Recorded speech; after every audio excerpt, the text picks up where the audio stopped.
3 రోజుల పాటు జరిగిన రైతు పండుగ విజయవంతంగా సాగిందని సీఎం రేవంత్ రెడ్డి రైతులను పెద్దన్నగా ఉండి పాలన సాగిస్తున్నారని తెలంగాణ వ్యవసాయం రైతు కమిషన్ అభివర్ణించింది. ఈ మేరకు వ్యవసాయ రైతు కమిషన్ కార్యాలయంలో చైర్మన్ కోదండరెడ్డి సభ్యులు కెవిన్ రెడ్డి, గోపాల్ రెడ్డి, మరికంటి భవానీ, చెవిటి వెంకన్నతో సమావేశమై పర్యావరణ సామాజికవేత్త దొంతి నరసింహారెడ్డి వివిధ అంశాలపై చర్చించారు. రైతు బాంధవుడిగా సీఎం రేవంత్ రెడ్డి పనిచేస్తున్నారని కమిషన్ చైర్మన్ కోదండరెడ్డి సభ్యులు తెలిపారు. ఇప్పటికే రాష్ట్ర ప్రభుత్వం 18,000 కోట్ల రుణమాఫీ చేసిందని, రైతు పండుగలో మరో 3,000 కోట్ల రుణమాఫీ చేస్తున్నట్లు సీఎం ప్రకటించడం సంతోషమన్నారు.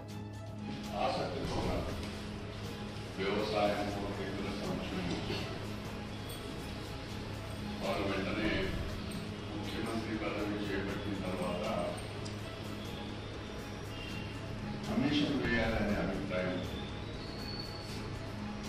అందులో మేనిఫెస్టోలో కూడా కాంగ్రెస్ పార్టీ పెట్టింది కాబట్టి కమిషన్ ఏర్పాటు చేయడం జరిగింది.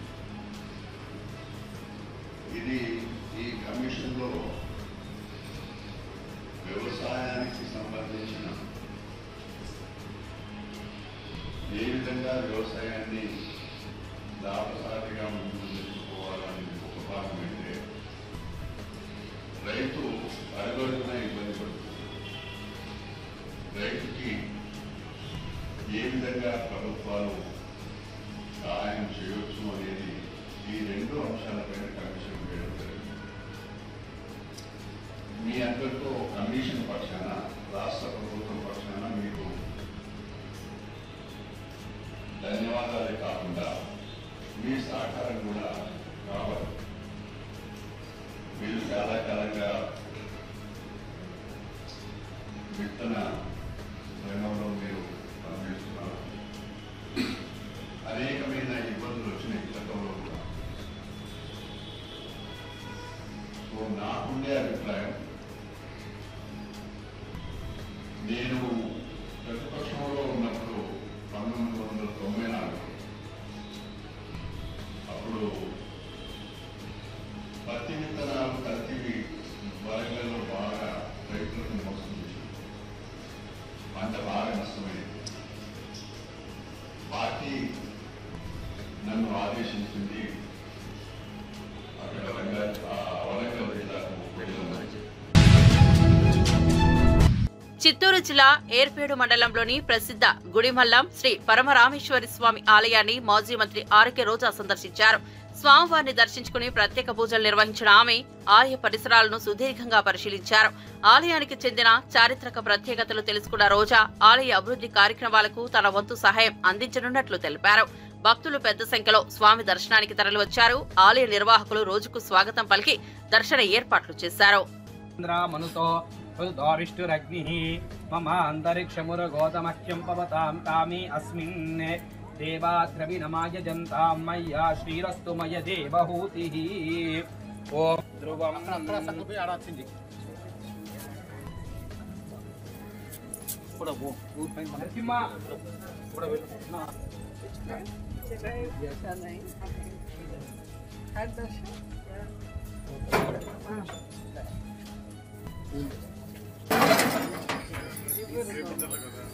డ్యామేజ్ చేస్తారని ఇది ఫోటోలు కంప్లీట్ ఆర్కియాలజీ డిపార్ట్మెంట్ కంట్రోల్లో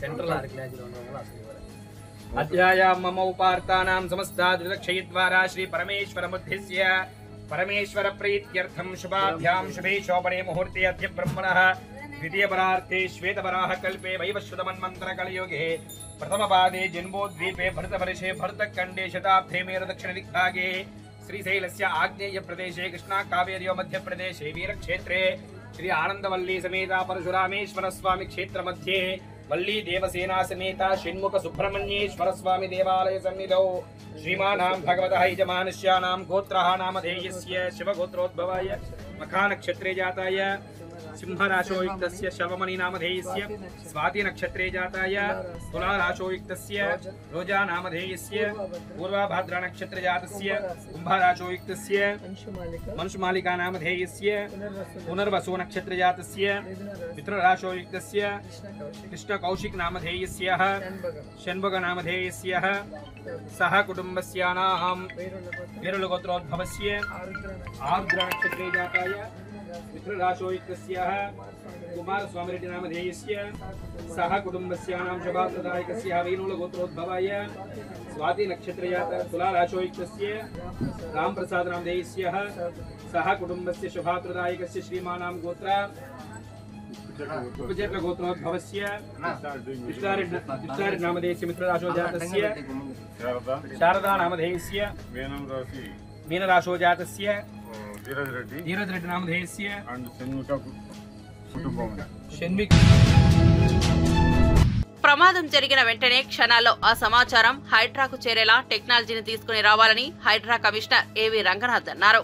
శుక్రవారం తెల్లవారుజామున పాత ముంబై హైవే దారిలోని షేక్పేటలో అగ్ని ప్రమాదం జరిగిన డ్యూక్స్ అవెన్యూ భవనాన్ని హైడ్రా కమిషనర్ ఏవి రంగనాథ్ పరిశీలించారు.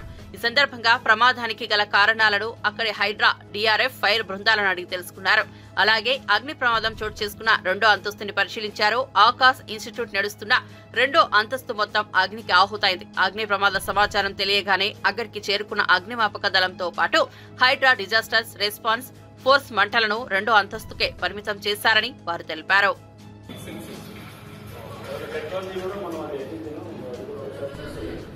అనలిటిక్స్ తోటి అంటే సపోజ్ ఫైర్ అనేది ఫ్లేమ్ కనపడంగానే అది అనలిటిక్స్ లో రికార్డ్ చేసి ఉండాలి. It is there for a based ఉంటాయి we find out but even if fire was తీసుకున్నారు.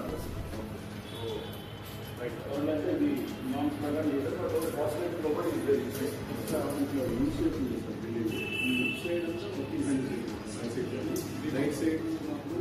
who was taking years to take the aim. What is the problem?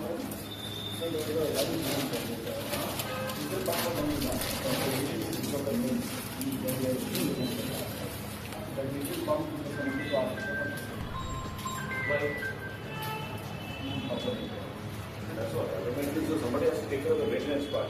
But I believe it's the vehicle that is already given for the demand people are given. Demand also the agency is given by the tenant itself or by the owner building owner. We have no link to them. We want to have purchased it. Oh, they have bought it, right? So you are not the owner of that part of the building. So you are owner of only this side. Okay. So then they are maintaining the AMC part and you are from the okay. You should have done that. Please do that.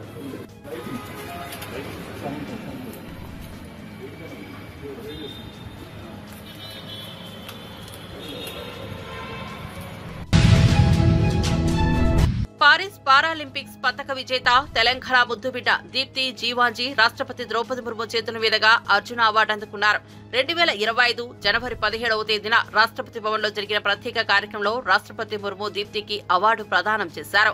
తెలంగాణలోని వరంగల్ జిల్లా కల్లడి గ్రామానికి చెందిన Deepti 2024లో Paris వేదికగా జరిగిన Paralympics లో brand medal గెలిచిన విషయం తెలిసిందే. 400 మీటర్ల T20 విభాగం ఫైనల్స్ లో 55.82 సెకండ్లో రేస్ ని కంప్లీట్ చేసి దీప్తి కాంస్య పతకం కొల్లగొట్టింది. सुश्री जीवन जी दीप्ति देश की सबसे उत्कृष्ट पैरा एथलेटिक्स खिलाड़ियों में से एक है.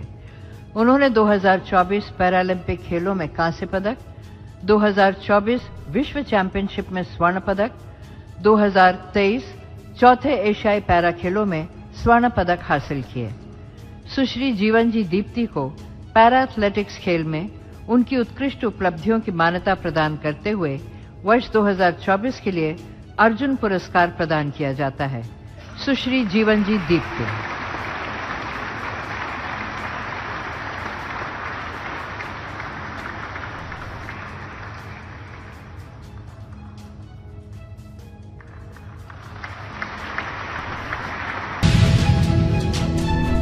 సిద్దిపేట జిల్లా చేర్యాల, మద్దూరు, దూల్లిమిట్ట, కొమరవెల్లి మండల కేంద్రాలతో పాటు పరిసర గ్రామాల్లో ఏ నోట విన్నా కోస్తా యాప్ గురించి జోరుగా చర్చ జరుగుతోంది. నేను ఇంత పెట్టుబడి పెట్టా, నువ్వు ఎంత పెట్టావు అనే మాటలే వినిపిస్తున్నాయి. చేర్యాల ప్రాంతంలో ఈ యాప్ లో సుమారు 6,000 మంది కోట్లలో పెట్టుబడులు పెట్టారు. అయితే 3 రోజులుగా యాప్ ఓపెన్ కాకపోవడంతో వారంతా ఇప్పుడు తీవ్ర ఆందోళనకు గురవుతున్నారు. దీంతో ఈ యాప్ వెనుక ఎవరున్నారనే కోణంలో పోలీసులు విచారణ ప్రారంభించారు. పెట్టుబడి పెట్టి లాభాలు గడించిన పలువురిని విచారణకు రావాలని పోలీసులు ఫోన్లు చేసినట్లు సమాచారం. ఎక్కువ మంది ప్రజలు ఆన్లైన్ మోసానికి గురైనట్లుగా కోస్టా అనే యాప్లో అధిక లాభాలు వస్తాయనే ఆశతోటి పెట్టుబడి పెట్టి కొంతకాలం కొంతమందికి ముందుగా పెట్టుబడి పెట్టిన వాళ్ళకు ఏదో కొంత రిటర్న్స్ వచ్చినాయని దానికి ఆశపడి మిగతా ఎక్కువ మంది దాంట్లో పెట్టి తర్వాత గత 2 రోజుల నుంచి ఆ యాప్ క్లోజ్ అయింది, అది పనిచేయట్లేదని ప్రజలందరూ చాలా పెద్ద మొత్తంలో మోసపోయినట్లుగా మీడియా ద్వారా పేపర్లలో సమాచారం అందుతుంది. దీని మీద విచారణ జరపడం జరుగుతుంది. ప్రజలందరూ కూడా అప్రమత్తంగా ఉండాలి. డబ్బులు ఎవరికి సులభంగా రావు. అధిక వడ్డీలకు అత్యాశకు పోతే మోసానికి గురయ్యే అవకాశం ఉంటుంది. ఎట్టి పరిస్థితుల్లో కూడా ఎవరు కూడా అట్లా మోసానికి గురి కాకుండా ఉండాలి. అందరూ అప్రమత్తంగా ఉండాలి, జాగ్రత్తలు తీసుకోవాలి. ఒకవేళ మిమ్మల్ని ఎవరన్నా పలానా దాంట్లో పెట్టుబడి పెట్టండి అని చెప్పినట్లయితే, మిమ్మల్ని మోసపుచ్చినట్టుగా డైరెక్ట్గా ఏమైనా సమాచారం ఉన్నట్లయితే మా దృష్టికి తీసుకురండి. వెంటనే వారి మీద చట్ట ప్రకారం కఠిన చర్యలు తీసుకోబడతాయి. ఎవరు ప్రలోభ పెట్టినా కానీ అట్ట వ్యక్తుల్ని సహించేది లేదు. వాళ్ళ మీద చర్యలు తీసుకుంటాం. అదేవిధంగా వాట్సాప్లో వచ్చినటువంటి లింకులు, సోషల్ మీడియాలో కనిపించేటటువంటి అత్యాశ సంబంధించినటువంటి ప్రకటనలను ఎవరు నమ్మకండి. దయచేసి ప్రజలందరూ కూడా అప్రమత్తంగా ఉండి ఇలాంటి మోసాలకు గురి కాకుండా ఉండాలని, ఏమన్నా ఉంటే వెంటనే పోలీసుకు సమాచారం అందించండి. మీ యొక్క డబ్బులు కనుక ఏమైనా పోయినట్లయితే ఇమీడియట్గా 1930 cyber crime help line number 1930కు కంప్లైంట్ చేసినట్లయితే మీ యొక్క డబ్బులు మళ్ళీ తిరిగి వాపసు తెప్పించే విధంగా కూడా ప్రయత్నించడం జరుగుతుంది. ప్రజలందరూ కూడా ఈ విషయాన్ని దృష్టిలో పెట్టుకోగలని మనవి. ప్రతి పేదవానికి ప్రభుత్వ సంక్షేమ పథకాలు అందేలా అధికారులు పనిచేయాలన్నారు మంత్రి సీతక్క. రేషన్ కార్డులు, ఇందిరమ్మ ఇళ్ల ఎంపికలో పేదలకు మొదటి ప్రాధాన్యత ఇవ్వాలని ఆదేశించారు. వెనుకబడిన జిల్లాల్లో పనిచేసేందుకు అధికారులు మనస్ఫూర్తిగా ఉండాలని సూచించారు. లేనట్లయితే ఎంతటి వారినైనా వదిలిపెట్టేది లేదని హెచ్చరించారు మంత్రి. ఆదిలాబాద్ జిల్లాలో అన్ని రంగాల్లో ముందుంచేందుకు అధికారులు కృషి చేయాలన్నారు. నిర్మల్ జిల్లా కలెక్టర్ కార్యాలయంలో ఉమ్మడి ఆదిలాబాద్ జిల్లా స్థాయి కార్యాచరణ ప్రణాళిక సమీక్షా సమావేశంలో మంత్రి సీతక్క, బీజేఎల్పీ నేత ఏలేటి మహేశ్వరరెడ్డి, 4 జిల్లాల కలెక్టర్లతో పాటు ఆయా నియోజకవర్గాల ఎమ్మెల్యేలు, ఉన్నతాధికారులు పాల్గొన్నారు. మరి టైట్ కాకుండా పేదవాళ్ళ విషయంలో కొంత ఫ్లెక్సిబుల్ గా ఆలోచించాలి, మానవతా దృక్పథంతో ఆలోచించాలి. పేద ఇల్లు దూరం ఉంది కాబట్టి అక్కడ దాకా ఎందుకు పోవాలని వదిలిపెట్టకుండా ఖచ్చితంగా అలాంటి వాళ్ళందరినీ కూడా పరిగణలోకి తీసుకొని ఈ స్కీమ్స్ ఎక్కువ మందికి బెనిఫిట్ అయ్యే విధంగా మనం కృషి చేయడమే మనందరి లక్ష్యం. మరి చాలా తగ్గించుకొని మేమేదో చాలా ఆదర్శవంతమని కాదు, పేద వాళ్లకు మనం రీచ్ అవ్వడమే చాలా గొప్ప ఆదర్శము. కాబట్టి అలాంటి వాళ్ళకి ఎక్కడ అన్యాయం జరగకుండా చూడాలని మరి అధికారులను కోరుతా ఉన్నాం. మీ మీదనే ఆధారపడి ఉంది. ఒక ఇంటికి రేషన్ కార్డు పోవాలన్నా, ఒక రైతు భరోసా అందాలన్నా, ఒక మరి ఇందిరమ్మ ఇల్లు పోవాలన్నా ఖచ్చితంగా మీరు చేసేటువంటి సర్వే మీద డిపెండ్ అయి ఉంది. మేము ఖచ్చితంగా అడ్వైజ్ చేస్తాం, మీకు సపోర్ట్ ఉంటాం. కానీ ఎందుకు సపోర్ట్ అంటే మీరు బాగా పనిచేస్తే మేము ఖచ్చితంగా మిమ్మల్ని అందరినీ మేము సపోర్ట్ చేస్తాం. కానీ పబ్లిక్ ఉపయోగపడిన అధికారులు మాకు కూడా అవసరం ఉండదు. కాబట్టి దాన్ని దృష్టిలో పెట్టుకుని ప్రజల మధ్య ఉంటూ ప్రజలకు, ఎందుకంటే ప్రజాప్రతినిధులు కూడా మనకు తక్కువ ఉండదు. అంతకుముందు మనకు సర్పంచులు గ్రామాలలో ఉంటే మీకు కొద్దిగా ఎప్పటికప్పుడు ఫీడ్బ్యాక్ వచ్చింది. లోకల్ రిప్రజెంటేటివ్స్ లేకపోవడంతో అది కొద్దిగా గ్యాప్ కూడా ఉంటాయి. కాబట్టి పూర్తిగా పబ్లిక్ మీ మీదనే డిపెండ్ అవుతుంది. అక్కడ ఏం పొలిటికల్ స్టేడియం లేదు, అయితే ఎమ్మెల్యేలు లేదా ఎంపీలు ఉన్నారు తప్ప మిగతా లేదు. కాబట్టి పబ్లిక్ వచ్చినప్పుడు వాళ్ళ గ్రీవెన్స్ కూడా మీరు తీసుకోవాలి. మీరు గ్రామ సభలు పెట్టినప్పుడు ఒక కాంటాక్ట్ నెంబర్ కూడా పెట్టండి. ఒకవేళ ఆ రోజు వాళ్ళ ఊర్లో లేరు, లేదా ఏదో పని మీద వచ్చాక మన గ్రామ సభ ముగించుకొని మీరు వెళ్ళొచ్చిండ్రు, కానీ వాళ్ళ అప్లికేషన్ వాళ్ళదేదో ప్రాబ్లం ఉంటుంది, మరి ఎవరిని కాంటాక్ట్ చేయాలి? కాబట్టి కొన్ని రోడ్లు ఇచ్చిరు, ఇవన్నీ ఇచ్చిరు, వాటిని కూడా మరి పిఆర్ అధికారులతోటి తొందరగా మీరు కోఆర్డినేషన్ చేసుకుని లోకల్ గా ఇచ్చేటువంటి ప్రజాప్రతినిధుల యొక్క ప్రతిపాదనలను దృష్టిలో పెట్టుకుని వాటి ఇంపార్టెంట్ గుర్తించి మీరు సకాలంలో చేయాలి. మళ్ళీ మనకు ఒక నెక్స్ట్ మంత్ అయిపోగానే మళ్ళీ మార్చిలో మళ్ళీ వస్తే బడ్జెట్ మళ్ళీ మనం 31 లోపే కంప్లీట్ చేయాలనే ఆదేశాలు ఉంటాయి. కాబట్టి అప్పుడు హడావుడిగా ఏదో పని చేస్తే అది నాణ్యత ఉండదు. దాని దృష్టిలో రేపు డిఆర్డీఓస్ కూడా మీటింగ్ పెట్టినాం హైదరాబాద్ లో, నేను మా సెక్రటరీ లోకేష్ గారు ఇట్లా. కాబట్టి మన ఈ 4 జిల్లాల ఈ అధికారులందరూ కూడా రేపు ఖచ్చితంగా డిఆర్డీఓస్ అక్కడికి రావాలని కూడా కోరుతా ఉన్నాం. మరి అక్షర క్రమంలో ఎట్లయితే అగ్రభాగాన ఉన్నామో అభివృద్ధి విషయంలో, ఐక్యత విషయంలో, మరి అంకిత భావం విషయంలో అందరం కలిసి మరి అట్టడుగు ప్రాంతాలను కూడా అగ్రభాగానికి తీసుకొచ్చినప్పుడే ఈ దేశము, ఈ రాష్ట్రము, ఈ ప్రాంతాలు అభివృద్ధి చెందినట్టుగా భావించాలి. అదేవిధంగా ఇక్కడ కలెక్టర్స్ గాని ఇతర అధికారులు ఖచ్చితంగా మండల స్పెషల్ ఆఫీసర్స్ గా, జిల్లా స్పెషల్ ఆఫీసర్స్ గా ఉన్నారు. వెళ్ళినప్పుడు కొంచెం మీ డాటా కూడా ఊర్లలో కరెంటు లేని గ్రామాలు, ఊర్లలో ఇంకా మంచినీటి వ్యవస్థ సరిగ్గా లేనటువంటి, అదేవిధంగా రోడ్ సౌకర్యం లేనటువంటి, కనీసం ఈ 3 మీరు లిస్ట్ అవుట్ చేసి మాకు పంపండి. మనము మన మహిళా ఇందిరా మహిళా శక్తి కింద కూడా సోలార్ పవర్ ప్లాంట్స్ ఇస్తా ఉన్నాము. తెలుగుదేశం పార్టీ వ్యవస్థాపకులు దివంగత మాజీ సీఎం నందమూరి తారక రామారావు 29వ వర్ధంతి సందర్భంగా ఆయన కుటుంబ సభ్యులు నివాళులర్పించారు. ఉదయాన్నే జూనియర్ ఎన్టీఆర్, కళ్యాణ్ రామ్లు ఎన్టీఆర్ ఘాట్ వద్దకు చేరుకున్నారు. ఎన్టీఆర్ సమాధి వద్దకు వచ్చిన ఇద్దరు సోదరులు పుష్పగుచ్చాలు ఉంచి నివాళులర్పించారు. ఘాట్ వద్ద కాసేపు కింద కూర్చున్న జూనియర్ ఎన్టీఆర్, కళ్యాణ్ రామ్ తమ తాతను స్మరించుకున్నారు. జూనియర్ ఎన్టీఆర్ ని చూసేందుకు అభిమానులు తండోపతండాలుగా వచ్చారు.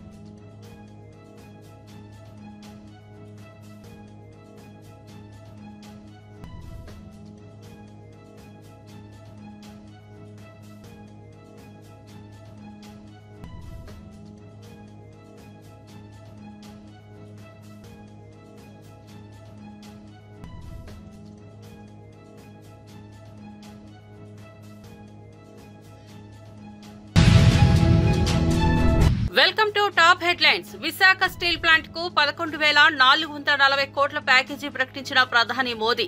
కేంద్ర ప్రభుత్వానికి సీఎం చంద్రబాబు ధన్యవాదాలు తెలియజేశారు. స్టీల్ ప్లాంట్ కు ప్యాకేజీ ఇచ్చే విషయంలో ప్రత్యేక శ్రద్ధ పెట్టిన కేంద్ర ఆర్థిక మంత్రి నిర్మలా సీతారామన్, భారీ పరిశ్రమల మంత్రి కుమారస్వామిని ఎన్డీఏ తరపున, రాష్ట్ర ప్రభుత్వం తరపున ప్రత్యేకంగా అభినందిస్తున్నారని సీఎం చంద్రబాబు అన్నారు. ఇది సమిష్టి కృషి వల్లే సాధ్యమైందన్నారు. 7 నెలల్లోనే ప్రజలకు ఇచ్చిన హామీలు నిలబెట్టుకున్నామని, ఏపీకి అన్ని మంచి రోజులేనని సీఎం అన్నారు. ఇనాగరేషన్ గాని వేసే పరిస్థితికి వచ్చారు. ఇంకొక పక్క విశాఖపట్నానికి ఉత్తరాంధ్రలో మేము ఏది చెప్పాము అవన్నీ కూడా ఈరోజు కార్యరూపం దాల్చే పరిస్థితికి వచ్చింది. ఒక పక్క టీసీఎస్, యువతకు ఉద్యోగాలు, ఇంకొక పక్క గూగుల్ని కూడా మెప్పిస్తున్నాం, ఎంఓయూ చేశాం. అది కూడా వస్తే data centre, artificial intelligence, data అనలిటిక్స్లో ముందుకు పోతాం. ఇక్కడి నుంచి సింగపూర్కి కూడా ఏదైతే సీ కేబుల్ వేసి, ఇన్లాండ్ కేబుల్ ఒకటి సీ కేబుల్ వేసి అక్కడి నుంచి కనెక్ట్ చేసే పరిస్థితికి వస్తుంది. It is a great achievement అవుతుంది. ఇది కాకుండా మొన్ననే గ్రీన్ హైడ్రోజన్, ఒక పక్క ఎన్టీపీసీ, జెన్కో జాయింట్ వెంచర్ కింద ముందుకొచ్చారు. 1,80,000 కోట్లు ఖర్చు పెట్టే పరిస్థితికి వస్తుంది. ఇది కాకుండా ఇంకొక పక్కన మీరు చూస్తే ఏదైతే నిన్న మొన్న గట్టిగా చెప్పి ఇది చేశాం, ఆర్సీఆర్ మిత్తల్, అల్టిమేట్గా ఈ ప్రాజెక్టు 14 లక్షల మిలియన్ యూనిట్లు, 14 million metric tons steel plant ఇది. దీనికి కావలసిన ఐరన్ ఓర్ అయితే గవర్నమెంట్ ఆఫ్ ఇండియాను ఒప్పించాం. ఫేజ్ 1లో 7 మిలియన్ మెట్రిక్ టన్నుల ఐరన్ ఓర్ ఇవ్వడానికి ఒప్పుకున్నారు. అది కూడా పిట్ హెడ్ దగ్గర పైపులేసి స్లర్రీ రూపేణ తీసుకొస్తున్నారు. ఇది నక్కపల్లి దగ్గర తొందరలోనే ప్రారంభమవుతుంది. ఈరోజు రేపు ఎంఓయూ చేస్తున్నాం. ఆ ఎంఓయూ అవుతానే పని కూడా ప్రారంభిస్తారు. ఒక స్టీల్ సిటీ వస్తుంది. ఒక పక్క గూగుల్ మొత్తంగా డేటా సెంటర్ రావడం, ఇంకొక పక్కన మీరు చూస్తే ఆర్సీఆర్ మిత్తల్ ఈ ప్రాజెక్ట్ వస్తే విశాఖపట్నం అనకాపల్లి మొత్తం కలిసిపోయే పరిస్థితి వస్తుంది. One of the best project ఇది కూడా రాబోతుంది. రైజింగ్ తెలంగాణ దిశగా రాష్ట్రానికి విదేశీ పెట్టుబడుల సాధన లక్ష్యంగా సీఎం రేవంత్ రెడ్డి చేపట్టిన విదేశీ పర్యటనలో భాగంగా సింగపూర్ పర్యటనను ప్రారంభించారు. సింగపూర్ పర్యటనలో ఆ దేశ విదేశాంగ మంత్రి వివియన్ బాలకృష్ణన్తో రేవంత్ రెడ్డి భేటీ అయ్యారు. అద్భుతమైన అంతర్దృష్టి కలిగిన ఇండోఫైల్స్ తో చాలా ఆకర్షణీయమైన ఫలవంతమైన విస్తృత చర్చలతో సింగపూర్ లో మా 2 దేశాల పర్యటనను ప్రారంభించినట్లుగా రేవంత్ బృందం ట్వీట్ చేసింది. మౌలిక సదుపాయాల నిర్మాణ, ఇంధనం, గ్రీన్ ఎనర్జీ, నీటి నిర్వహణ, నదుల పునరుజ్జీవనం, పర్యాటకం, విద్య మరియు నైపుణ్యాల నిర్మాణం, ఐటీ పార్కులు మొదలైన రంగాల్లో సుస్థిరమైన విస్తృత దీర్ఘకాలిక భాగస్వామ్యాలను ఏర్పరచనున్నట్లుగా తెలిపారు. సింగపూర్ పర్యటనలో అనేక ప్రతిష్టాత్మకమైన ఒప్పందాలతో పెట్టుబడుల సాధనలో గొప్ప విజయం కోసం ఎదురు చూస్తున్నామని పేర్కొన్నారు.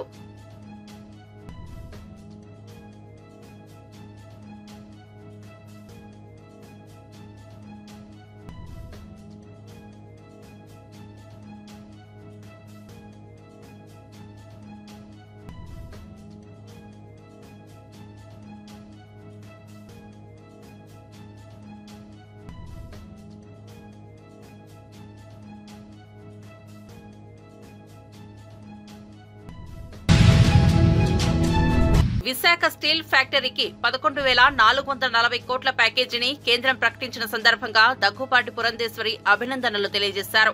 ప్రధాని మోదీ, నిర్మలా సీతారామన్, ఉక్కు శాఖ మంత్రి కుమారస్వామికి ధన్యవాదాలు తెలిపారు. 1966లో అప్పటి ప్రధాని ఇందిరాగాంధీ స్టీల్ ప్లాంట్లకు ఆమోదం తెలియజేయలేదని, తెలుగువారి పోరాటం ఫలితంగా అమృతరావు, తెన్నేటి విశ్వనాథం కృషితో ప్లాంట్ నిర్మాణం జరిగిందని గుర్తు చేశారు. విశాఖ ఉక్కు పరిశ్రమ పునరుజ్జీవానికి కేంద్రం తీసుకున్న చారిత్రాత్మక నిర్ణయం అభినందనీయమని తెలిపారు.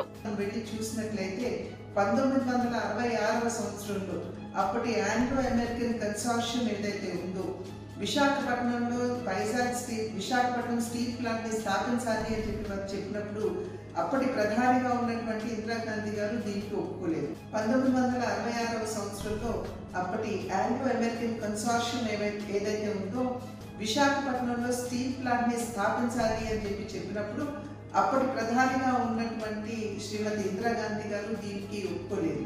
అయితే అమృతరావు గారు, తెన్నేటి విశ్వనాథం గారు వీరి యొక్క కృషి వలన, వీరి యొక్క పోరాటం వలన వేలాది మంది అక్కడ ఉన్నటువంటి తెలుగువారి యొక్క పోరాట ఫలితంగా దగ్గర 32 మంది వారి ప్రాణాలు కోల్పోయినటువంటి సందర్భంలో మనం విశాఖపట్నంలో స్టీల్ ప్లాంట్ ని స్థాపించుకోవడం జరిగింది. ఇవాళ చూసినట్లయితే దగ్గర 64 గ్రామాలు, వారి గ్రామాలని విశాఖపట్నం స్టీల్ ప్లాంట్ స్థాపనకి వారు అందించినటువంటి ఘన చరిత్ర మన విశాఖపట్నంలోని స్టీల్ ప్లాంట్కి ఉంది. ఆ నేపథ్యంలో ఎన్నో ఇబ్బందులు మన విశాఖ స్టీల్ ప్లాంట్ ఎదుర్కొంటున్నటువంటి సందర్భంలో అప్పులు ఊపిలో కూలిపోవడం దగ్గర నుండి వారికి క్యాపిటల్ మైన్స్ లేకపోవడం వలన ఈ రోజున ఏ స్థితికి వచ్చిందంటే చివరికి అక్కడ పనిచేసేటువంటి ఎంప్లాయీస్ కి కూడా సరైనటువంటి విధంగా వారికి జీతాలు ఇవ్వలేనటువంటి పరిస్థితి ఇవాళ విశాఖ స్టీల్ ప్లాంట్ లో ఏర్పడింది.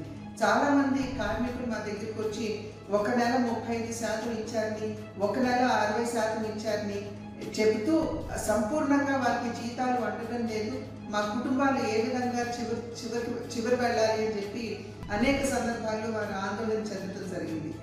ఎప్పుడైతే ఈ విషయాలన్నీ మా దృష్టికి వచ్చాయో ఎప్పటికప్పుడు మేము విషయాలన్నీ లేఖల మాధ్యమంగా నరేంద్ర మోడీ గారి దృష్టికి, అదేవిధంగా డెలిగేషన్ ని తీసుకుని వెళుతూ అక్కడ ఉన్నటువంటి పనిచేసేటువంటి కార్మికుల్ని సైతం డెలిగేషన్ గా తీసుకుని కుమారస్వామి గారి దగ్గరికి, నిర్మలా సీతారామన్ గారి దగ్గరికి, పీయూష్ గోయల్ గారి దగ్గరికి కూడా తీసుకుని వెళ్ళే అనేక సందర్భాల్లో వీరి విషయాలు, వీరు ఎదుర్కొనేటువంటి ఇబ్బందులు ఇవన్నీ కూడా, అదేవిధంగా విశాఖపట్నం స్టీల్ ప్లాంట్ కి సంబంధించినటువంటి సమస్యలు కూడా వారందరి దృష్టికి తీసుకెళ్ళడం జరిగింది. కుమారస్వామి గారు మాతో ఖచ్చితంగా డిస్ఇన్వెస్ట్మెంట్ అంటే ప్రైవేటీకరణ ఖచ్చితంగా జరగదు. మేము ఆర్థిక ప్యాకేజీని ఇచ్చి విశాఖపట్నంలో ఉన్నటువంటి స్టీల్ ప్లాంట్ని ఆదుకోవడానికి మేము సన్నద్ధమవుతున్నామని చెప్పి అనేక సందర్భాల్లో మాకు వారు ధైర్యాన్ని ఇచ్చినటువంటి నేపథ్యం. ఇవాళ ఏదైతే భారతీయ జనతా పార్టీ ప్రతి కార్యకర్త ఆశించారో అదేవిధంగా మేము అనేక సందర్భాల్లో తీసుకువెళ్ళినటువంటి సందర్భంలో ఇవాళ ఆ కృషి అంతా కూడా ఫలించి ఇవాళ కేంద్ర ప్రభుత్వం 11,500 కోట్ల రూపాయలు ఇవాళ విశాఖపట్నంలోని స్టీల్ ప్లాంట్కి ఆర్థిక ప్యాకేజీని అందించడం జరిగింది. భారతీయ జనతా పార్టీ ఎప్పుడు కూడా RINL యొక్క అభివృద్ధికి కట్టుబడి ఉన్నది. ఇంతకు ముందు కూడా ఆర్థిక పరమైనటువంటి ఇబ్బందులు వచ్చినప్పుడు పేదల ఇళ్ల పథకంలో భాగంగా పట్టణాల్లో 2 సెంట్లు, గ్రామాల్లో 3 సెంట్ల చొప్పున ఇళ్ల స్థలాలు కేటాయిస్తామని మంత్రి కొలుసు పార్థసారథి తెలిపారు. కేబినెట్ ఆమోదించిన మార్గదర్శకాలను మీడియాతో పంచుకున్న మంత్రి ఈ పథకం ద్వారా అర్హులందరికీ సొంత ఇంటికలా నెరవేరుతుందని పేర్కొన్నారు.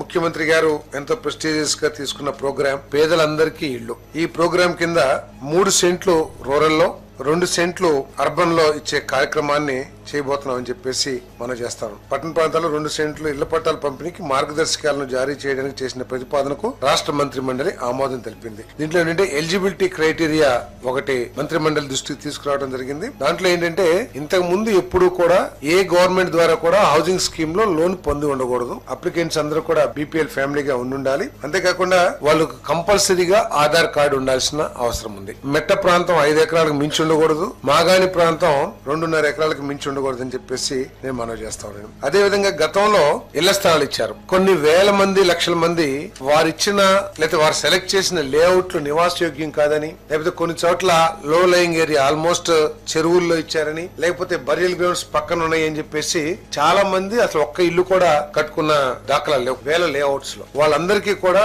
ఇంత ముందు ఇచ్చిన ఎలకేషన్ రద్దు చేసి వారికి మళ్ళీ తిరిగి అర్బన్ లో అయితే 2 సెంట్లు, రూరల్ అయితే 3 సెంట్లు. ఎందుకంటే కొంతమందికి నివాసం ఒక చోటు ఉన్నారు, ఎక్కడో 30-40 కిలోమీటర్ల దూరంలో ఇచ్చారు. సో అటువంటి వాళ్ళందరూ కూడా అక్కడికి వెళ్లి మేము ఇల్లు కట్టుకోలేము అని ఏదైతే చెప్పారో అటువంటి వాళ్ళందరికీ కూడా 2 సెంట్లు అర్బన్, 3 సెంట్లు రూరల్ లో ఇవ్వబడుతుందని చెప్పేసి మనం చేస్తాం. అదే విధంగా కొన్ని లేఅవుట్స్ లో ఇల్లు చాలా మంది కట్టారు, కానీ ర్యాండమ్ గా అక్కడక్కడ కొంతమంది ఇల్లు కట్ల, అవన్నీ ఖాళీగా ఉండిపోయినాయి. వాటి మూలంగా దోమలు కానివ్వండి, లేకపోతే డ్రైనేజ్ వాటర్ కానివ్వండి, అవన్నీ నిలబడటం, పక్క ఇళ్ల వాళ్ళకి ఇబ్బందికరంగా ఉండటం, ఆ ల్యాండ్ ఓనర్స్ కి ఏమో ఇంట్రెస్ట్ లేకపోవడం అక్కడ కట్టడానికి, రకరకాల కారణాల మూలంగా అవన్నీ ఉన్నాయి. కాబట్టి ఆ అలాట్మెంట్ క్యాన్సిల్ చేసి మళ్ళీ ఎవరైతే ఇల్లు కట్టుకోవడానికి సుముఖంగా ఉన్నారో వాళ్ళకి తిరిగి అలాట్ చేయబడుతుందని చెప్పేసి కూడా నేను ఈ సందర్భంగా తెలియజేస్తా ఉన్నాను.